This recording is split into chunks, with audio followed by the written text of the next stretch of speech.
বছরের পর বছর ধরে আন্তঃনদী সংযোগ প্রকল্পের ক্যানেলের মাধ্যমে তিস্তার স্রোত ঘুরিয়ে দিয়ে তার বুক থেকে তুলে নেওয়া হয়েছে পানি নামের জীবন। এতে মরে গেছে তিস্তা। এই নদীর পাড়ে দাঁড়ালে এখন বাতাসে শোনা যায় ক্ষীণকায় তিস্তার দীর্ঘশ্বাস আর গুমড়ে ওঠা কান্নার শব্দ।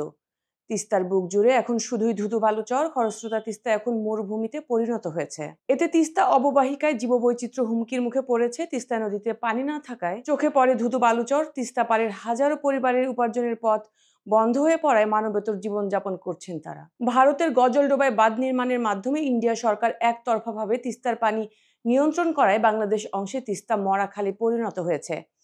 ফলে লালমনিরহাট, রংপুর, গাইবান্ধা, কুড়িগ্রাম ও নীলফামারী জেলার ১২৫ কিলোমিটার তিস্তার অববাহিকায় জীবনযাত্রা, জীববৈচিত্র্য ধ্বংস হয়ে যাচ্ছে।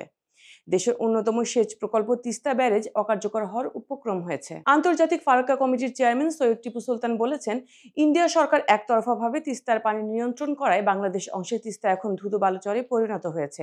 একতরফা পানির প্রত্যাহার করে আন্তর্জাতিক অভিন্ন নদী আইনের সুস্পষ্ট লঙ্ঘন করেছে ইন্ডিয়া। তিনি আরো বলেন, বর্ষার সময় ইন্ডিয়া অতিরিক্ত পানি ছেড়ে দেওয়ায় নদীর দুপারে মানুষের জমি, ঘরবাড়ি ভেঙে সর্বশান্ত করে দেয়। শুষ্ক মৌসুমে পানির অভাবে বোরো সহ অন্যান্য ফসলের চাষাবাদ করতে পারেন না কৃষকরা। একসময় সরাসরি নৌকা মাল বোঝাই করে পাল তুলে দেশের বিভিন্ন জায়গায় যেত, সেগুলো এখন কল্পকাহিনীর মতো। নৌ যোগাযোগ বন্ধ হয়ে পড়ায় কর্মহীন হয়ে পড়েছে এলাকার মানুষ। আন্তর্জাতিক ফারাক্কা কমিটির চেয়ারম্যান বলেন, নবায়নের সময় গঙ্গা চুক্তিতে গ্যারান্টি ক্লজ যুক্ত করতে হবে।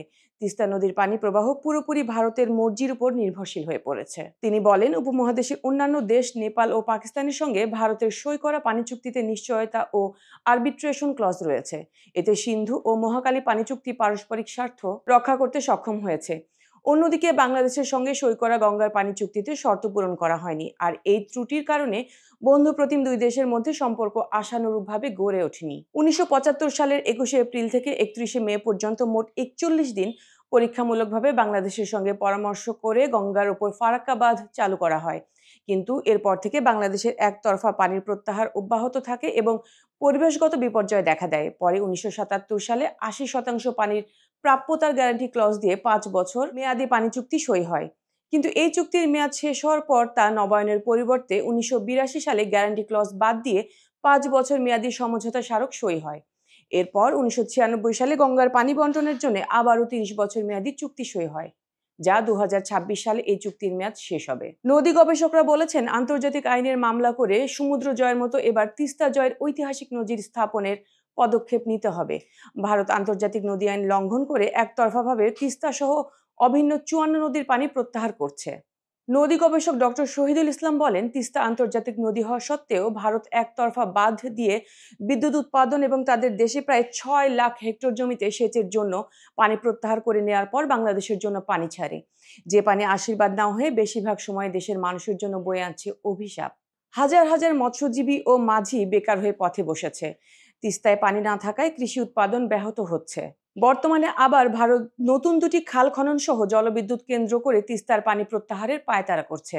তিস্তা বাঁচাও আন্দোলনের আহ্বায়ক অ্যাডভোকেট পলাশকান্তি নাগ বলেন, শীতের শুরুতেই খরস্রোত তিস্তা ধুধু বালুচরে পরিণত হয়েছে।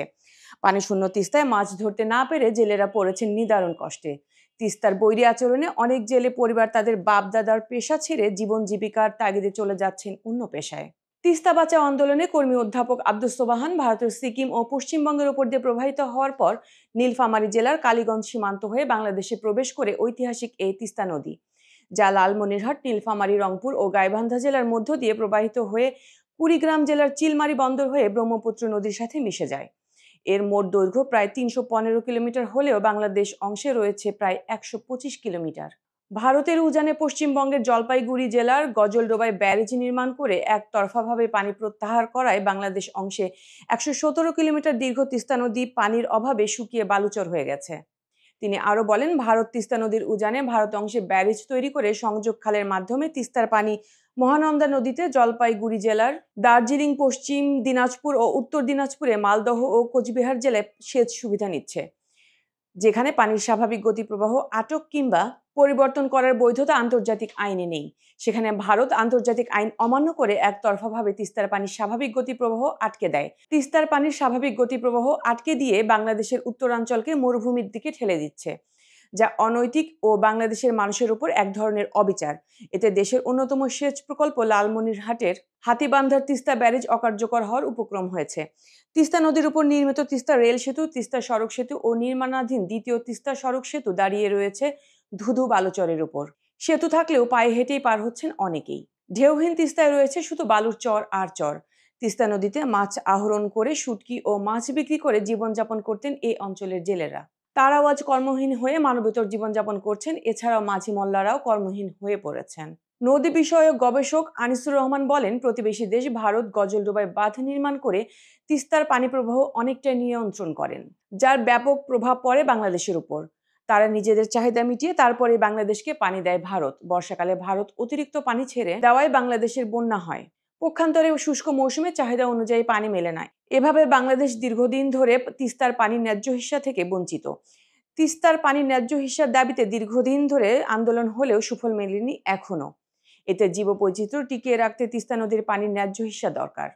সেই সঙ্গে তিস্তা নদী শাসন করে জনগণের কল্যাণে সরকারকে উদ্যোগ নিতে হবে। ঠিক তেমনিভাবে উদ্যোগ নিলে তিস্তার পানি প্রবাহে বিদ্যুৎ উৎপাদন করা সম্ভব হবে বলেও মন্তব্য করেন তিনি আরো বলেন, ইন্ডিয়া সরকার পশ্চিমবঙ্গের মুখ্যমন্ত্রী মমতা বন্দ্যোপাধ্যায়ের দোহাই দিয়ে কালক্ষেপণ করছে, কিন্তু মমতার মনের বরফ একবার গললেও কার্যত পানির হিস্যা ছাড়তে তিনি নারাজ।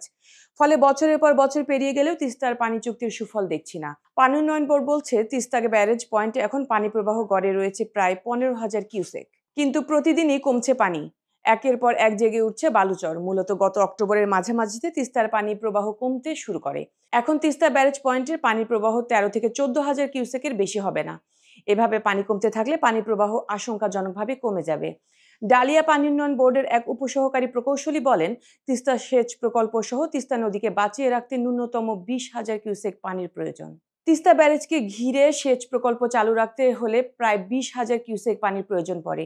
তিস্তা নদীতে দিনভর মাছ ধরে জীবিকা নির্বাহ করা জেলেরা এখন কর্মহীন হয়ে মানবেতর জীবনযাপন করছেন। তিস্তা পাড়ের কৃষক আব্দুল হাই বলেন, বর্ষাকালে প্রচুর পানি ছেড়ে দেওয়ায় সৃষ্ট বন্যায় ফসল হানিসহ ঘরবাড়ি হারা হয় এ অঞ্চলের মানুষ। আবার শুষ্ক মৌসুমে ফসল রক্ষায় পানির প্রয়োজন হলেও তিস্তায় পানি দেয় না ইন্ডিয়া। ফলে শুষ্ক মৌসুমে পানির অভাবে ফসল নষ্ট হচ্ছে তিস্তা পাড়ের। নদী শাসন ও তিস্তার পানির ন্যায্য হিস্যা না থাকায় তিস্তা নদী এলাকার কৃষকের জন্য অভিশাপ হয়ে দেখা দিয়েছে। আন্তর্জাতিক নদী হওয়া সত্ত্বেও ইন্ডিয়া একতরফা তিস্তার পানি প্রত্যাহার করেছে। দুই দেশের উচ্চ পর্যায়ে দফায় দফায় বৈঠক হলেও শেষ পর্যন্ত সান্ত্বনা ছাড়া কিছুই জোটেনি। উজানে ইন্ডিয়া সরকার ব্যারেজ নির্মাণ করে তিস্তার স্বাভাবিক প্রবাহ নিয়ন্ত্রণ করছে।